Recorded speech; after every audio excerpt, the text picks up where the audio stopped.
सो good evening once again. जहाँ से मैंने छोड़ा था पिछला वीडियो, ये पार्ट 2 है। मूल कंसेप्ट का ही मैं वहीं से शुरू करता हूँ। तो मैंने आप लोग को बताया था कि अगर मैं कार्बन एटम का मास लेता हूँ 12 ग्राम ऑफ C12 आइसोटोप, है ना। इसमें कितना हो जाएगा? This is equal to 12 divided by 1.99 into 10⁻⁻23, इतना यूनिट्स ऑफ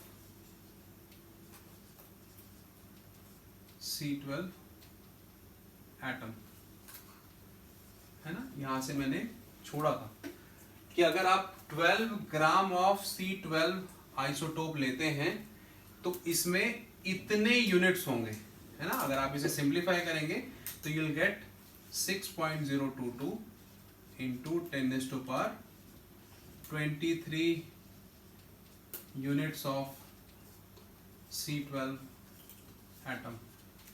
अनफॉर्चुनेटली आज हमारे साथ कुछ ऑडियंस भी है जिन्हें मैं लाइव समझा भी रहा हूं। तो दिस इज दी अवोगाड्रोस नंबर जो हमें 12 ग्राम कार्बन एटम में मिला। मतलब मैं इसे अब ऐसे जो मैंने अभी तक आपको समझाया उसको मैं ऐसे लिख सकता हूं, 12 ग्राम ऑफ C12 एटम, मतलब ये मास लिया किसका? C12 एटम का। कितना मास लिया भाई? 12 ग्राम, नाप करके 12 ग्राम ले लिया। इसमें कितना एटम है? Is equal to Avogadro's number of atoms.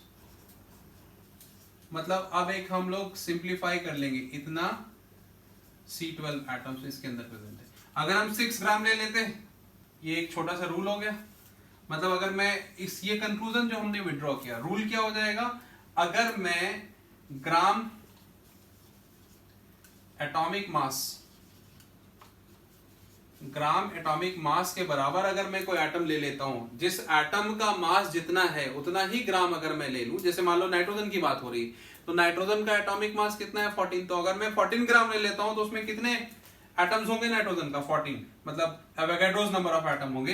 तो ग्राम एटॉमिक मास कंटेन्स, मैं इसे क्या बोलूंगा? Contains Avogadro's number of atoms. अगर मैं एटम ले रहा हूं तो एवोगाड्रोस नंबर ऑफ एटम होगा, पहला पॉइंट। दूसरा पॉइंट, अगर मैं ग्राम मॉलिक्यूलर मास ले रहा हूं, इन टर्म्स पे आता हूं मैं कि क्या होता है मॉलिक्यूलर मास, 10th में आप लोगों ने पढ़ा भी होगा, बट स्टिल मैं दोबारा आपको समझाऊंगा। अगर मैं ग्राम मॉलिक्यूलर मास लेता हूं, कंटेन्स अगेन Na मॉलिक्यूल्स। अब देखो इसको मैं समझाता हूं आपको एग्जांपल देकर। ये दो कंक्लूजन हमने यहां पे विड्रॉ किया जो आगे हम लोग करेंगे।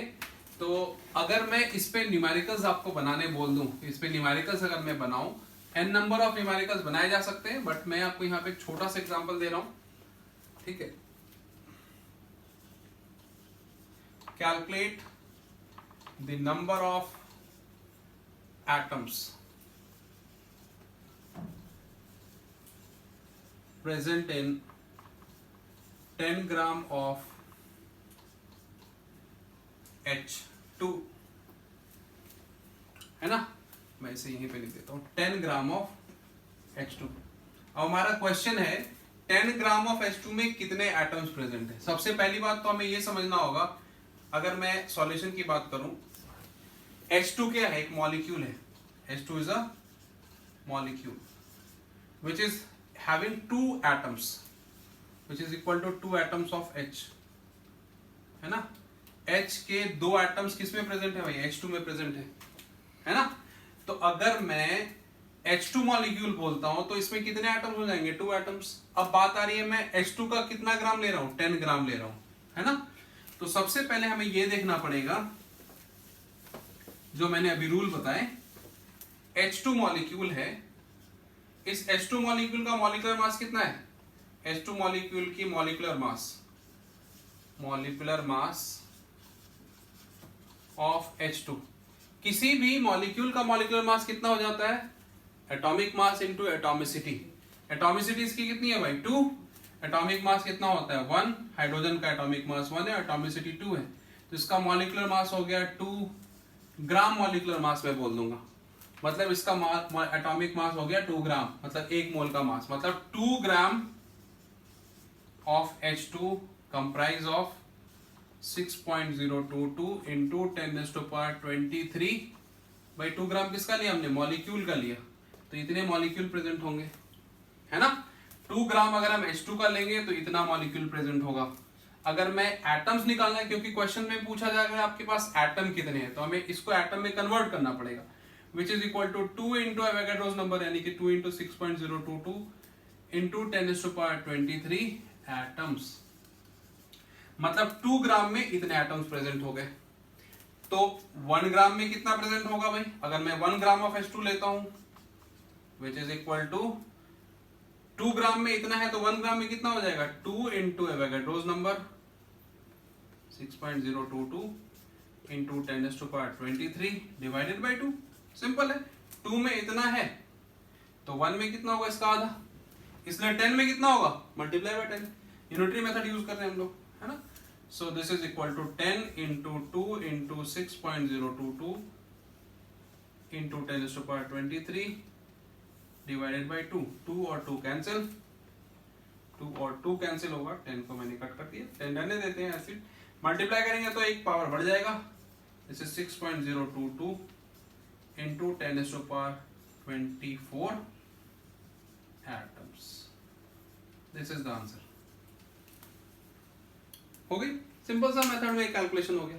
तो एक शॉर्टकट रूल भी बना सकते हैं हम लोग, इस पे बेस्ड एक फॉर्मूला सीख सकते हैं जिसको हम लोग एक जनरल वे में यूज करेंगे। अब जनरल वे में कैसे फॉर्मूला यूज करेंगे, आप इसको चाहो तो पॉज करके स्नैपशॉट ले सकते हैं इसका, अगर आपको नोट चाहिए तो। मैं यहाँ पे फॉर्मूला लिख रहा हूँ, किसी भी मॉलिक्यूल में अगर आपको नंबर ऑफ एटम्स या नंबर ऑफ मोल्स ढूंढना हो तो नंबर ऑफ मोल्स का फॉर्मूला हो जाएगा गिवन मास बाय एटॉमिक या मॉलिक्यूलर मास। अगर एटम दिया हुआ है तो वहां पे एटम यूज करेंगे, एटॉमिक मास, अगर मॉलिक्यूल दिया हुआ है तो वहां पे मॉलिक्यूलर मास यूज करेंगे, है ना। एक जनरल फॉर्मूला मैं बना देता हूं इसके लिए। अगर मैं शॉर्ट में लिखना चाहूं तो इसको N से रिप्रेजेंट किया जाता है, इसको W से रिप्रेजेंट किया जाता है, इसको A से रिप्रेजेंट किया जाता है ना। तो एक जनरल रूल अगर हम लोग बनाना चाहें तो यहाँ पे क्या बन जाएगा, N is equal to W by A। अब मैंने जो सवाल आपको बताया उसी सवाल को मैं इस फॉर्मूला से लगा के बना के दिखाता हूँ, बहुत आसान हो जाएगा, उससे आंसर सेम आ जाएगा। मैं आंसर रहने देता हूँ अभी, है ना, ताकि आप इसको मैच कर पाए। है ना, कैसे मैच करेंगे, बड़ा सिंपल है। देखो क्वेश्चन था calculate number of atoms in 10 gram of H2, है ना। तो सबसे पहला हमारा जो टारगेट होगा, हम पहले क्या करेंगे, number of moles of H2 ढूंढेंगे, कितने ग्राम में, 10 ग्राम में, उसके बाद एटम में कन्वर्ट कर देंगे, बड़ा सिंपल है। तो सबसे पहले हम क्या करेंगे, number of moles of H2 ढूंढ रहे हैं। Number of moles of H2 का फॉर्मूला गिवन वेट बाय, यहाँ पे मॉलिक्यूल है तो मॉलिक्यूलर वेट यूज करेंगे।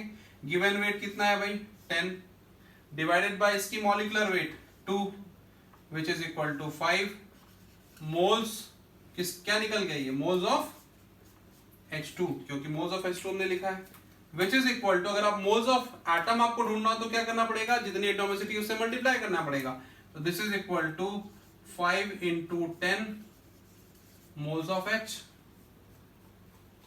5 into 10 moles of H atom हो गया। तो आपके पास 10 मोल्स ऑफ H एटम हो गए।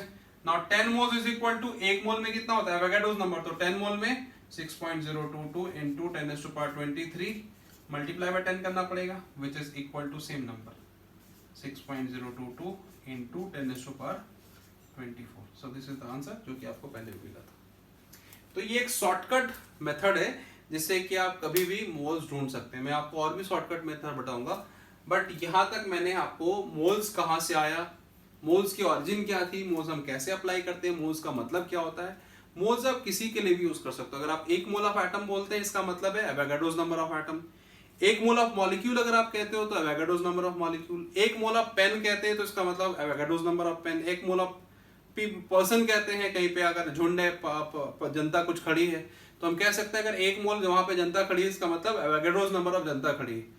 आधा मोल हो सकता है, 0.25 मोल्स हो सकता है, डिपेंड करता है क्वेश्चन में। जैसे मैंने इसमें 10 ग्राम दिया तो 10 मोल्स निकले, 5 ग्राम देता तो इसका आधा नंबर ऑफ मोल्स कैलकुलेट करके आता आंसर, है ना। तो इस तरह